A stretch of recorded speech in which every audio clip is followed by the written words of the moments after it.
Hello, and welcome to the GRACE podcast series. My name is Denise Brock, and I am the Operations Director for the Global Resource for Advancing Cancer Education, or GRACE. In this podcast series, we interview patients, advocates, and healthcare professionals to provide the most updated information for our community and to highlight important issues facing those dealing with a cancer diagnosis. We hope you find this information valuable. For questions or comments, please visit us at cancergrace.org.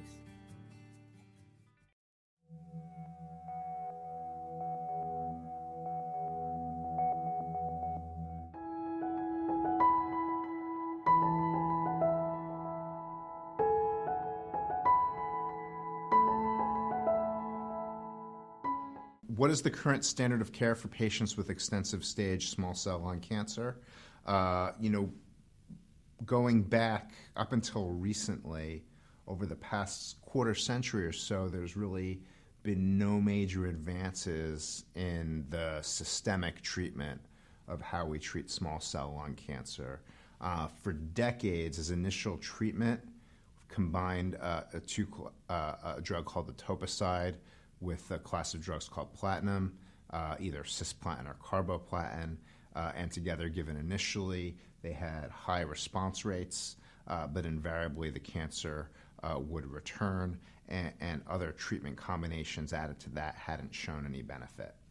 As the following after relapse on this platinum etoposide combination, there was a drug called topotecan that was studied that showed modest benefit. So sometimes we use that as the subsequent line of treatment.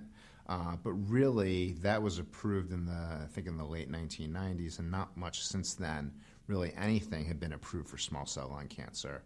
But that changed recently with the advent of the immunotherapy and immune checkpoint inhibitors, trying to take a look at that in small cell lung cancer, an extensive stage where it's metastatic, and clinical trials adding PD-L1 antibodies that are immune checkpoint blockade agents to platinum etoposide has finally shown an overall survival benefit where we really hadn't seen an improvement in survival of any agent despite multiple clinical trials over at least the past 20 years or so. So there was a trial called the Empower 133 trial that looked at adding a PD-L1 antibody called atezolizumab to carboplatin and etoposide in patients initially diagnosed with extensive stage small cell lung cancer.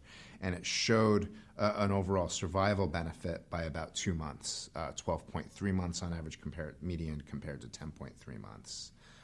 And so this represents a major advance in how we treat extensive stage small cell lung cancer. Now, there was another trial that was recently presented on the World Conference on Lung Cancer called the Caspian trial that looked at another PD-L1 antibody called durvalumab in combination with etoposide and either cisplatin or carboplatin in combination, which is the current standard. And that also showed an improvement in survival on median 13 months versus 10.3 months. And so these, although the median was improved by 2 to 3 months, this was like really the major survival benefit with systemic therapy where we haven't had any advances in, like I would say, over 20 years. And it's nice to know that there's comparable results that, between this Empower study, a 133 study with atezolizumab, and the Caspian study, that the results were very similar in terms of improvement in overall survival, which provides really good proof of principle about the activity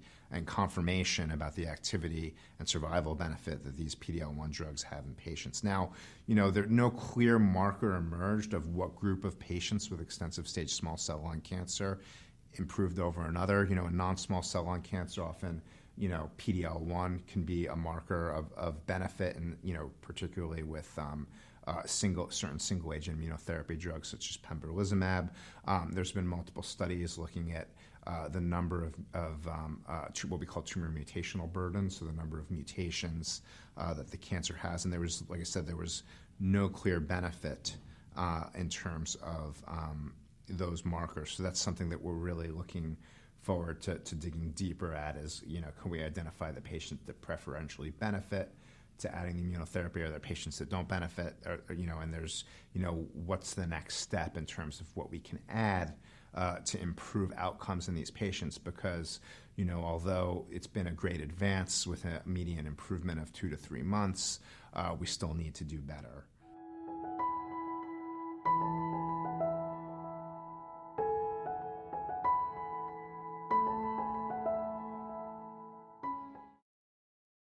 Thank you again for joining us. This podcast was made possible by the generosity of sponsorship from our friends at Lilly, Novartis, Takeda, AstraZeneca, and Exelixis. Please like and follow us on Facebook and Twitter. Send us feedback, share your story, donate and visit us for more information at cancergrace.org. Thank you for listening.